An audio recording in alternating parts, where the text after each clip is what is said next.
Well, my first instinct when I first saw this question was to add the 2t and the t in the numerator and just call it 3t minus x over t minus x.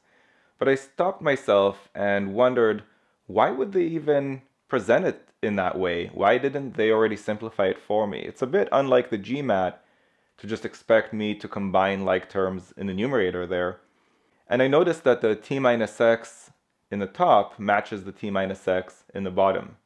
And we're not looking to find necessarily the value of t or the value of x, we're just looking for the ratio of that thing, 2t plus t minus x to t minus x.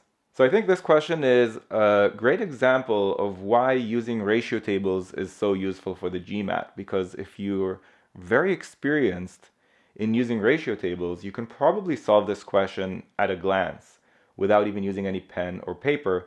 But let me show you how to do that right after the intro.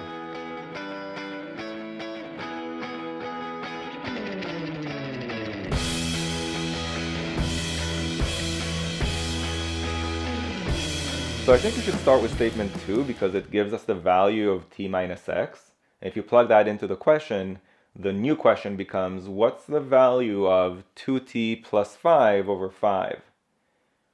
But that's going to depend on the value of 2t, and there's no way for me to find that value from statement 2. So statement 2 is not sufficient on its own, and we should go ahead and eliminate the answer choices that claim that it is. So B and D are gone, and we're down to ACE. Now here's where using ratio tables can come in so handy. Translating statement 1 into a ratio table, we'd say that 2t to t minus x is 3 to 1. And as I explain in my book, it's a really good idea to think about creating a third column for your ratio table. So that would be the sum of the first two columns, or the difference of the first two columns, or really anything else. You can get creative depending on what the question is asking. In this case, if I add the first two columns, I'd get 2t plus t minus x, which happens to be exactly what the question was asking about.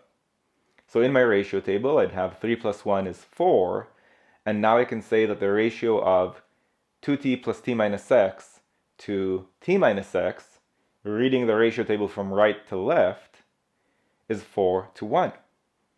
So it turns out that statement 1 is sufficient on its own, and the correct answer is A.